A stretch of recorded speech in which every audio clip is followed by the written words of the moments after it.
Destiny 2 is a massive game. You have so much to do, so much loot to claim. You have a variety of alien species that want to kill you, rip your throat out, boss fights that make you want to punch a hole through your monitor. You get to travel to various planets and destinations throughout the entire solar system. JK, just a few planets in the solar system. You also get that super powered vanilla style PvP with superpowers and all that fun stuff. And best part is you get to play it with the homies. Oh yes, this game has it all, right? Right? Well, that is what we are gonna cover in our mini series starting today. This video is gonna be an introduction of Destiny lore and PvP content in my channel. Now cue the intro.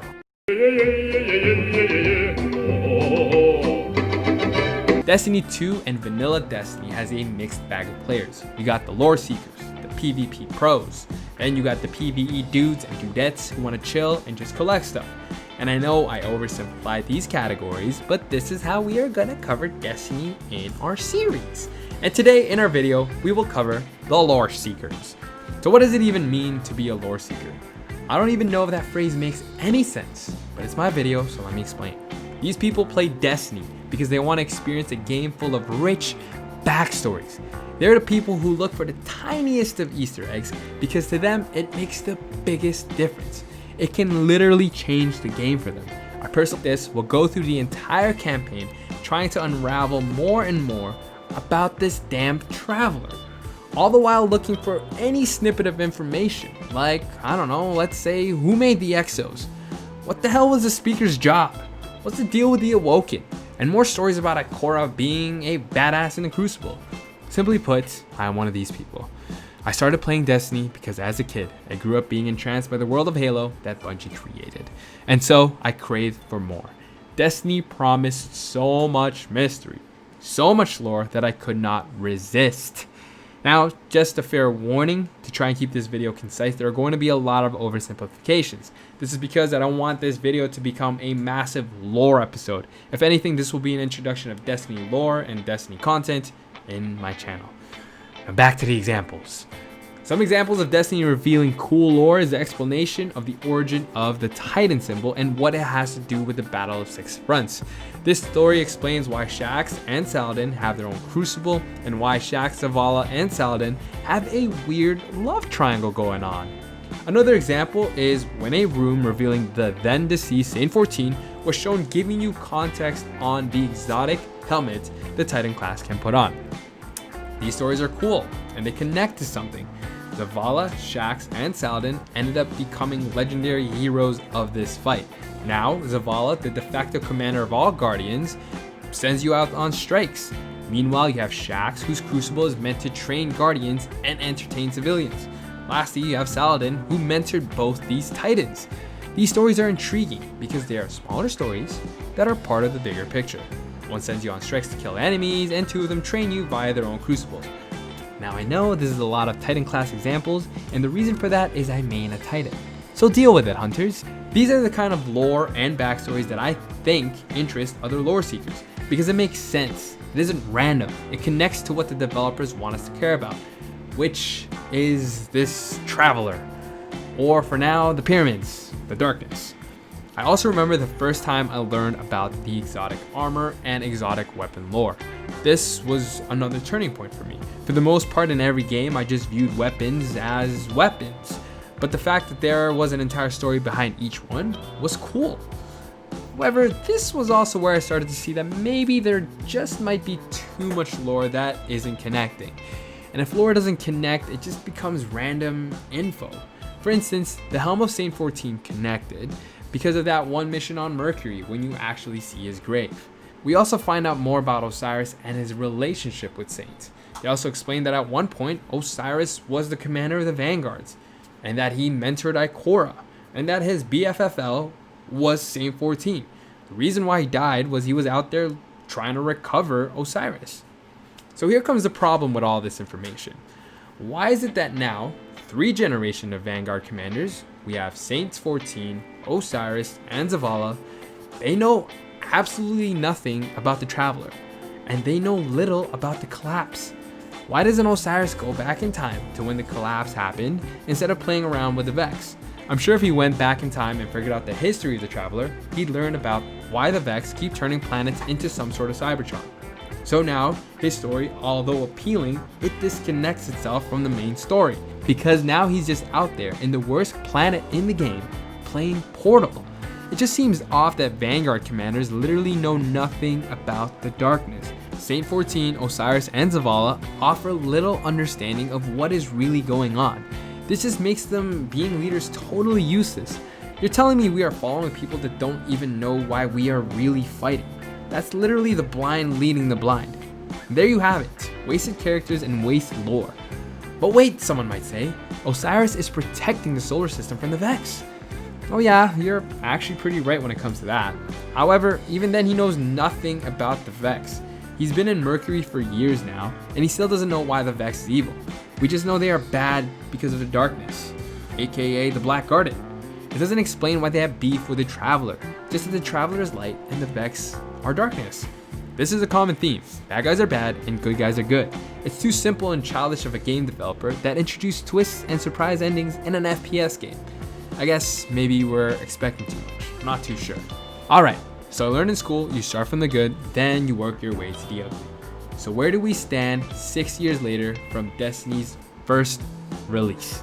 I'm not excited to hear the stories, and because of this, I don't really care about the lore. So what happened? Well, let me explain. And to do so, I'm going to have to compare this game to none other than the Halo series that Bungie created. The way Bungie told the Halo story was masterful, even by today's standards. And unfortunately for Bungie, Destiny will always be compared to Halo. Without going into too much detail, Bungie begins both stories by introducing an ominous object. That's right, one is a ring and one is a sphere. So cool, Bungie likes shapes. They should have called Destiny Sphere. Then you are told that both these objects kinda have a past. And like a nosy little kid, you want to know what the secret past is. So you play the campaign and then bam, one of these games drops one on you. Come on, guess what it is? Guess what game? That's right, it was Halo. The game developed 13 years prior to Destiny 1. This, my friends, is where and why I believe Destiny as a whole has failed to deliver the same kind of drama that Halo had. Halo was able to tell us a story without revealing all its cards. Long story short, it kept the main story moving forward. You found Halo, then found out it's a super weapon made to kill anything that can be food for the Flood. In Destiny, you are introduced to the Traveler. They explain the Golden Age, and then the collapse. But then that's it. None of the DLCs moved the story forward. It took them until Shadowkeep before you confronted the real darkness. Don't get it confused. I believe that Destiny has more lore and backstory than the OG Halo series. This is people don't care about the lore because it doesn't connect as well as it should. Don't believe me? I'll give you a simple example. Back to Halo. In Halo 2, we are introduced to the Covenant side of things and fast forward to the Great Schism. With the Covenant now being split, this is when Halo lore started to interest me. I started Googling all the other species that made up the Covenant. I began researching their elites ranking system. What were each race's home world and all that fun stuff. And there was that one line by the Prophet of Mercy talking about the Arbiters taming the Hunters and helping quell the Grunt Rebellion. Lore, baby lore. So meaning to say it was because of the Arbiter, the Hunters joined the Covenant? It was because of the Arbiter, the Grunts stayed loyal to their alien bullies? So then you research the Arbiters and find out that it was actually a rank within the Sangheili race, given to only the most badass elites. Lore, baby lore. These are examples of smaller stories that are introduced without compromising the main story.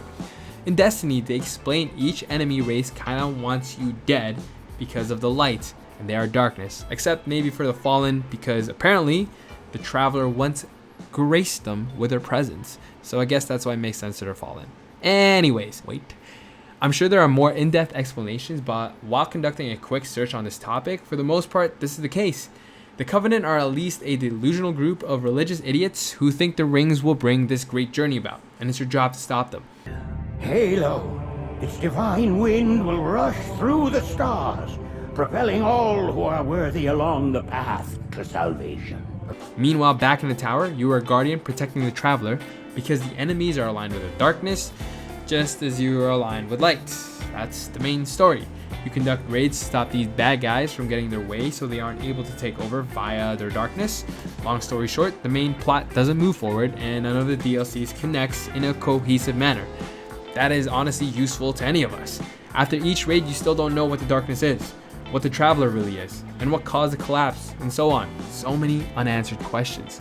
This is the biggest problem in Destiny and Destiny 2. Stories do not connect. They're just stories thrown out there for the sake of having stories out there. One of the DLCs I remember the most on D1 was the Taken King. He is Crota's papa, the guy you killed in the second ever raid. Okay, now cool. Here is his dad doing some bad things. And holy, the King's Fall raid was so epic. It was a raid that honestly created our clan's current main group. So OG Squad, gotta shout them out. If you guys are watching, LMAO, you better be watching. I need views and likes. Speaking of which, go ahead and click that subscribe button. It's free. Okay, back to the story. The content they added were cool, but that's it. We kill this guy's son, and all he does is kill the queen and her awoken fleet. Like, hot damn. Out of all the people who should have destroyed the tower, it should have been Oryx and not this overgrown grunt. I like the fact that they introduced Oryx and that he was Crota's dad, but they didn't connect it to the story in any meaningful way. Why was the queen even attacking his fleet? Why did it all of a sudden become our problem that she's dead? Like, who cares if he's taking enemies? The guy was on a ship in the rings of Saturn. He did not even attack the tower. At this point, it just seems that we're attacking other alien species just because we want more loot. And shout out to Cade, RIP. I'm sure there is someone out there who's saying, well, you didn't look into the lore enough. How dare you call yourself a lore seeker? Now I know I'm not just speaking for myself, but for anyone who wants to do more digging, they would first have to be interested in the main story. Why would I want to do more digging if the backstory is so weak? Oryx doesn't even acknowledge that we killed his son. Not once in his dialogue. He just waltzes right in, takes some Cabal, and that's it. Would have been nice to hear more dialogue of Oryx fighting to avenge his son. But no. Again, he's just there because he has to be there, so we have a bad guy in this DLC. We got more of this in Destiny 2 with Riven. Was the raid good? I'd say it was pretty good. The mechanics was cool, and as of right now, you can still cheese the raid, so great. But let's talk story. So we find early on that Aldrin Sov wasn't killed by Oryx, and for some reason, he wanted to save a dying Fallen.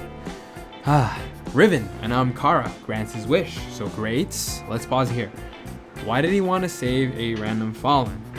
I don't know. And why did Riven even grant his wish to save this Fallen? Again, I don't know. So there, already lacking some sort of connection. All we do in the main story is honestly kill the Fanatic, who by the way is the Fallen Aldrin saves. During the process of being saved, Fikrul, the Fallen, his ether gets corrupted and then he turns into the Fanatic. Then, after Aldrin gets killed, we focus our attention on Riven, who is now corrupted by the Taken. Also kind of confusing because I thought Oryx was the only one that can take enemies, but there's a strike where a Cabal is taken. So again, just more unanswered questions about how they work as an entire race. What can they take? I don't know. So guess we'll find out. I know it seems that I'm just hating and nitpicking, but these are small things that add up, and I'd expect a developer like Bungie to know how to create stories that connect. For what it's worth, I pre-ordered the Beyond Light expansion, and I'm gonna go all in to give Destiny one last shot. If they do enough to pull me in, then great. If not, that's it, man. Bye-bye. Since the early days of D1, I've always felt that the newer DLCs are made just because. I remember thinking to myself that this is the one. They're finally gonna tell us a story in this DLC, only to be let down. They have so much content that just needs a little bit of work. Again, I brought up earlier Shaxx, Zavala, and Saladin's relationship. Why not make them work together in the new DLC? Maybe new players will see why there's some sort of rift between Shaxx and Saladin, or help flesh out Osiris' character. The guy seems so cool when he's introduced. Now you're telling me, even with time travel, he's unable to solve the Vex. Why don't they include Ikora in his missions to flesh them both out so we can understand these characters some more? I think Destiny just needs more relatable characters. When Cade was killed, I felt more connected to him and more intrigued because of the final mission with the Ace of Spades and all his voice messages to whoever he thinks killed him. It gave us an idea about how he felt for every character, thus explaining him more as a character. There's no denying that they have a lot of cool content. In this case, I mean a lot of characters to build a good story with. The new trailer for Beyond Light shows us the Stranger, Eris Morn, and the Drifter. I know there has been some speculation about the possibility of an Alliance Horde split, but if anything, at least just make these characters' role in the story mean something. I hate seeing them reintroduce characters, and it just opens up more questions. You know, the Queen? Hopefully they figure this stuff out soon, because I definitely love this universe. It's just so frustrating to not get what you'd expect from these guys. Please God, may it be that Beyond Light is super sick. Or maybe it might be better if we lower our expectations. For now, honestly, all we can do is speculate. Again, a lot of the lore I bring up in this video are just oversimplifications of what the stories actually are. And that's because, again, I brought it up. I didn't want this to be a massive, long video talking about all the lore I brought up earlier.